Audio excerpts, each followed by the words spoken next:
CCOF, as we enter this season of Unfinished, we are really excited about the opportunity and the challenge to examine what it means to let Jesus continue the work He has begun in each of us.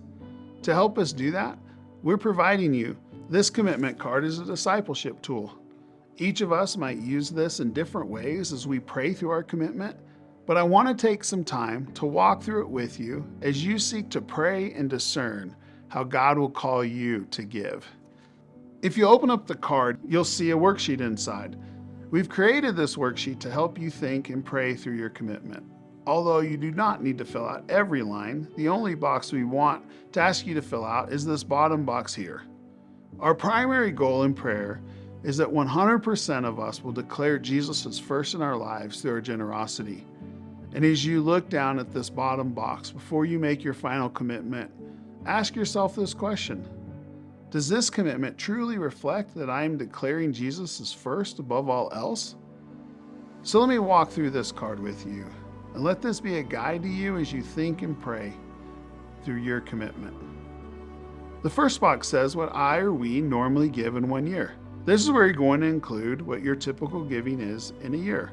The Unfinished initiative includes our total giving, not just an extra or expanded giving. So we want to begin this journey by celebrating what you are already doing in generosity. For some, this first box may not have a number in it yet. That's okay. You're beginning your giving journey for the first time through this initiative, and I want to affirm this very important step of faith. Second box says my or our expanded generosity for Unfinished. We want you to spend some time praying, asking God, how are you asking me to grow so that I'm truly giving my first and best in the area of my generosity? Ask the Lord the tough questions. Is my giving truly governing my spending and my savings? Or does my spending and my savings govern and direct my giving? Let's be as honest as we can. Can you seek to reflect here in this box the way in which God is asking you to expand your generosity during the season? And then we're going to simply add the first two boxes together in normal giving and expanded giving and enter that total in the third box. And we'll do is multiply this, since it's a 2-year initiative, by 2. Next is a very important box. It says the gifts from stored resources. We often only consider or think of our generosity in terms of what God will give us over these next 2 years through our income. And we don't often think about what God has already given us in the past. That's what we're calling stored resources. And if we want to honor God in all things, we need to ask ourselves if we're honoring Him in this unfinished commitment, not just what He will give us in income over the next 2 years, but what's He already given us in the past. These stored resources. Everyone has some sort of stored resource.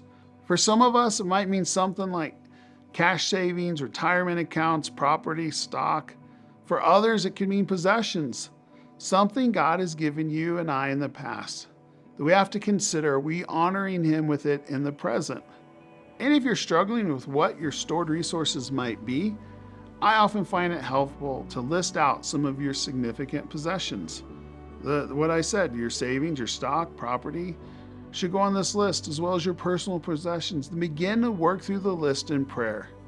Ask the Lord, am I honoring you with this resource? For many of these items, the answer might be yes. And so you should keep that resource and keep honoring God with it.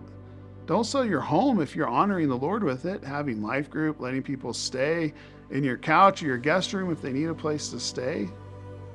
But if we aren't honoring God with our home, and your home has become a source of pride or selfishness or accomplishment, then God will likely reveal to you one of two outcomes.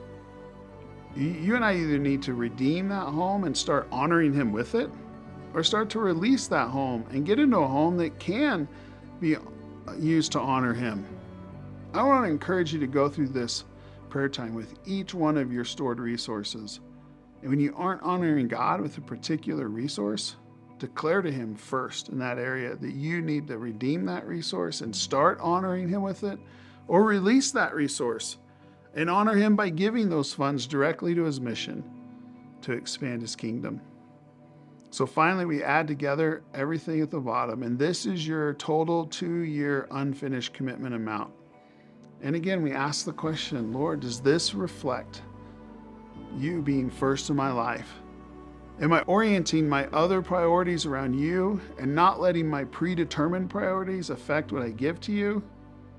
Is this truly demonstrating you are first? And only you, friend, will know the answer to that question. Probably your spouse. So I encourage you to pray deeply together with your spouse if you're married during this season. Make your decision together. And I also want to draw your attention to the gift chart on the back of this card. For many of us, this chart will be helpful as you think and pray through what unfinished looks like in your life. This chart makes it obvious to me that each and every one of us has a significant part to play in the unfinished initiative. No one is being asked to do more or less than God has equipped them to do. By the whole Christ Church family coming together in trust and obedience, we will be successful in providing new space for our ones to find the generous God whom we have found. Then proudly and confidently fill out the info box at the bottom so you can commit boldly to this initiative. This helps us as a church not only keep you accountable to your commitment, but also celebrate progress as we all give to unfinished. This isn't a legal document, but rather it's a covenant with God and our church. This will also give us the information we need to make really important and informed decisions. So please fill this out, bring it back with you on commitment weekend. Speaking of which, if you're ready to commit early, I want to invite you to join us for a very special commitment service at CCOF on Tuesday, September 24th. We'll be gathering together to make our commitments early and inspire the rest of the church. So if you're ready to commit early, I would love for you to join us. You will not want to miss out on this. Then all of us will commit together as a church Sunday, October 6th during our normal worship services. And I pray this will be a historic and catalytic day in the life of our church. We'll then gather on November 3rd to celebrate what God has done in this initiative, as well as celebrate our church's 40th anniversary. Christ Church, I'm praying this season of Unfinished is an incredible time of growth in our walk with Jesus. Know that Christy and I are standing alongside of you in this and are praying diligently about what our unfinished commitment will be. While we have been stretched many times before, this initiative is challenging us in a way we haven't yet been challenged. I trust that He who began a good work in you and in me will carry it on to completion. I cannot wait to see all He will do in us and through us.